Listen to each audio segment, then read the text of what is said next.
जय विश्वनाथ।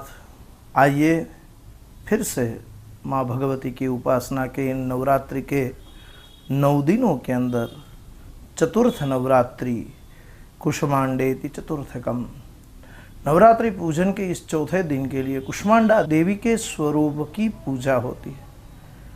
कुष्मांडा देवी का स्वरूप का एक बार भगवान भोलेनाथ ने उनको हंसते हंसते काली संबोधित कर दिया। भगवती जगदम्बा को लगा कि मैं काली हूँ, तो भगवती भी सामने हंसने लगी और हंसते हंसते जैसे ही माँ जगदम्बा हंसी, उसके हंसते ही कुष्मांड स्वरूप का एक अंड, जिसको हम ब्रह्मांड कहते हैं, ब्रह्म द्वारा अंड का उत्पन्न हुआ, ब्रह्मांड का उत्पन्न हुआ। तो उन्हीं के कारण भगवती के हंसते हंसते कुष्मांड स्वरूप अंड का उत्पादित हुआ, इसलिए इनको ब्रह्मांड कहा गया। इस दिन साधक का मन अनाहत चक्र में अवस्थित होता है। त्रिविध ताप युक्त इस संसार में कुत्सित उष्माओं से उठने वाली उनको हर लेती है। उदर में पिंड और ब्रह्मांड के समस्त जठर और अग्नि का स्वरूप इन्हीं में समाहित है।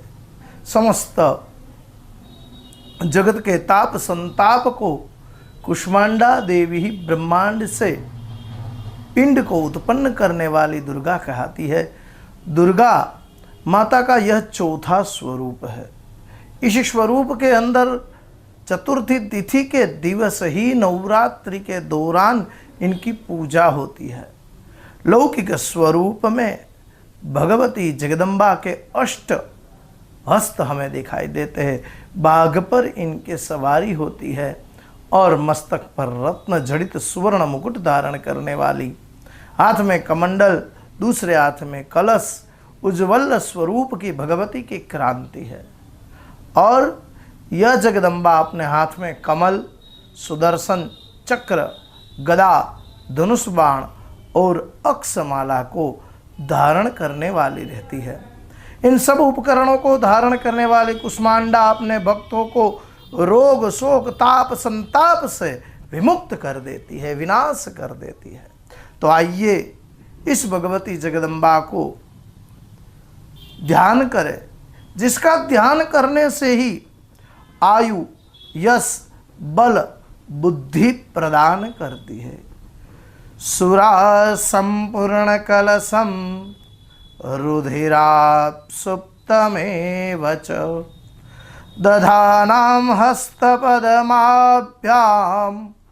कुष्मांडा शुभदास्तु मे। कुष्मांडा भगवती को मालपुआ अति प्रिय है और साथ साथ में कुष्मांड से बनी हुई चीज, पैठा या किसी भी प्रकार का मालपुआ भगवती को भोग में लगाया जाता है। भगवती जगदम्बा के सामने सन्मुख हो करके हमारे पास जो भी पुष्प अर्पण हो, हमारे वह पुष्प से भगवती को कुमकुम का, रोरी का टीका लगा करके अक्षत को कुमकुम वाले थोड़े कर करके वो भगवती पर चढ़ाना है। जो भी पुष्प हमें मिले, ऋतु कालोद भवानी, जिस देश में जिस काल में जो भी संभव हो उस पुष्प से पूजा करें। भगवती को धूप दीप नैवेद्य अर्पण करके मालपुआ या कुष्मांड से, कोड़े से बनी हुई कोई भी मिठाई या सिर्फ कोड़े का एक छोटा सा के पेठे का टुकड़ा लगा दीजिए। कोड़े का टुकड़ा लगा करके उसको भगवती को भोग के स्वरूप में अर्पण करें। भोग लगाया हुआ भोग किसी भी छोटी सी कन्या को प्रदान करें। भगवती अति प्रसन्न होती है, जिससे बुद्धि का विकास होता है। तो इसी प्रकार भगवती जगदम्बा की चतुर्थ दिन की पूजा करेंगे। कल फिर से पंचम दिन, तो कल की प्रतीक्षा करें। इसी चैनल को सब्सक्राइब करें और फिर से इस वीडियो को फॉलो करें, ज़्यादा शेयर करें, लाइक करें। आपके साथ जिग्नेश भाई पंड्या फिर से। जय विश्वनाथ। कल पंचम दिन की पूजा करेंगे, किस तरह से करेंगे कल मिलेंगे फिर से। जय विश्वनाथ।